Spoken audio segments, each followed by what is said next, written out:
2 pick after they traded up. The much highly touted Nathan McKinnon going first. Initial thoughts, what do you think about how the draft played out to start? Well, I think, initially I think a lot of Moose fans were holding out hope that we'd see McKinnon in a Mooseheads jersey. Just, he's the hometown boy. I think it would sell a lot of tickets. But it looks like the Bay Comanche are asking for a little too much in this case. I have a feeling that they were going after that 11th overall pick that the Mooseheads had picked up from Lewiston, and I don't think they wanted to give that away. They wanted a goaltender. So, you know what, Drouin, great player. Scores lots of goals, and that's what the Mooseheads need. As we saw last season, they had a big problem filling the nets. So, good pickup for the Moose and a great pickup in nets, 11th overall. Yeah, for Cal, the kid who was only the third-ranked goalie in the draft, goes for the Mooseheads 11th overall. Kind of a curve, but the Mooseheads really happy to get this guy. Yeah, they were really excited. Cam Russell's, kind of over the moon. And Terenzio, there's a lot of promise in him, but he is tiny. He's at about 5'7". He's shorter than me. he is a little guy, and for Cal, a big guy with a lot of swagger, and you like to see that from your goalie after you've had some guys in that net that haven't really been very confident, especially after Corbeil last couple seasons. It's been kind of a revolving door, and that confidence is underlying. You can tell because Corbeil went on to win the Memorial Cup. I bet you he didn't think that at the beginning of this season, that's for sure. Looking further down the draft, you've got a young guy like Falkenheim, who was a local Halifax product, who Cam Russell was also ecstatic to get, and even went as far to say that he could be a future captain with his team. Looking forward to next season, who is your captain? Do you stay with Randall, or do you give it to one of these young guys who it looks like is the future of this team? I think you give the consistency. I think you go for Randall. Just to, that's the problem with this team. There's not been a lot of consistency. There's a lot of young guys. You just gotta get somebody who's calm and steady in there. As for Falkenham, I think Cam Russell's completely right. It's possible he could be a captain, and that's the kind of player that the Mooseheads need to go after. You remember back in the day of Sullivan and all those players, Brennan Benedict, like the sort of lunch pail Nova Scotian player, and that the fans love those guys. They might not make it to the NHL after, but the fans love them. The Mr. Moosehead type player, the King, the Jody Shelley, these guys who can be that prototypical, leader in that dressing room on the ice. Maybe not the most talented player, but is Mr. Moosehead, and we haven't had one in this Moosehead's uniform for a long time. Absolutely, and and that's always heart, pride, determination. Like you need a guy to be your motto, or you're not going to get very far, and that's what we've seen in the past couple seasons. Looking at something else that came up in that draft, Alexandre Grenier, getting picked up from the Quebec Ramparts, being touted as a late bloomer.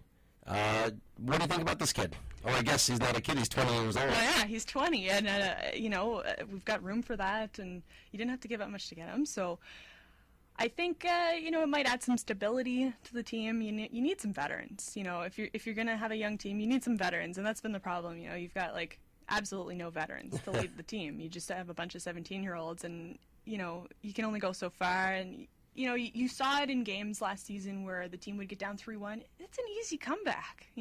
That's 3-1 is the worst lead ever in junior hockey. You just need a guy to be able to sit there and rally the troops. So it's good to have a guy who's been there, done that. On the back end, the defense looking a little weak. Desmarais obviously going the other way in the trade. A young, promising defenseman goes the other way. We pick up Parisian from Lewiston in the dispersal draft, but he's not a very solid defender, kind of like a Pascal Amriot, who we were happy to see go. And now you've got a weak defensive core with probably only about 4 guys who should be in that top 6. Yeah, and it's sad to see Desmarais go. I mean, of course, they had to give up something. They weren't just going to get that second overall pick for nothing. So it's sad to see him go. He had a lot of promise, and that's going to be the weak point of the Moose. They piled up on forwards now. The defense looking kind of thin. It'll be interesting to see who they get as walk-ons at training camp. A couple of guys who we did pick up late in the draft, but no one really expected to step up. No one really with huge promise. And it's kind of wrong. One of your top 4 guys is Conrad Appelchauser. Stephen Gillard, who isn't he isn't a number 1 or 2 guy. So it is scary times when you've got a bad Mooseheads team now without any defense. And the interesting thing, you mentioned Conrad Abelshauser. I kind of half expected to see the Mooseheads use their European draft pick along the way, either going after McKinnon or to move up in the draft. And they didn't. So I'm kind of wondering, maybe will they go after a different defenseman and try and deal one of the, probably Abelshauser? Because obviously they had made so much trouble getting Ferk to the team, and he's very promising. So I kind of wonder, maybe they'll pick up a defenseman in the Euro draft. I'm not sure. It just seems like this Mooseheads team was sold an Abelshauser. He just got a contract from San Jose. Apparently they see something they like. Give some publicity to this Mooseheads team. I just feel like we're stuck with him. He's just developing too slowly. I really did expect him to put on quite a few more pounds in the offseason last year. He's still very lanky and still very awkward. Hopefully he comes into his own. Like, he just seems to need to grow into his limbs. It's true. I saw him at one of the St. Mary's games at the end of the season, and he's just a skinny kid. Yeah, and I think San Jose sees, he's a tall guy. Obviously, we can maybe make him wider, but it's just not happening. So I'm hoping that we'll see a little bit of a wider kid this training camp. Switching to the coaching staff, because I think we can say that for the first time in maybe 4 years that we've got a coach. We've got Hallelujah. a head coach in Moose Country. I don't make this stuff up. But Deshaun looking like a confident guy who's going to get it done behind the Mooseheads bench. Finally. And I think last season, the Mooseheads could have finished a lot higher than they did had they had a coach behind the bench who knew what they were doing. I like Bobby Smith as a person, not as a coach. Horrible coach. Probably one of the worst coaches I've ever seen. A guy who calls a timeout on the fly to change his goalie and pull his goalie, calls a timeout. And Bobby Smith was horrible behind the bench. There's no other way to say it. No. Cam Russell, not a very talented guy behind the bench. But finally Deshaun coming out of Montreal, he's got pedigree. He's one of these new hot shots. The Q has high hopes for this guy to bring the league somewhere else. And maybe, just maybe, he'll turn this losing franchise into a winning one. Oh, I hope. I really hope. And when you look at the teams that do manage to win, it's good scouting, but also you need a good guy to sort of herd them, excuse the pun, herd them along the way.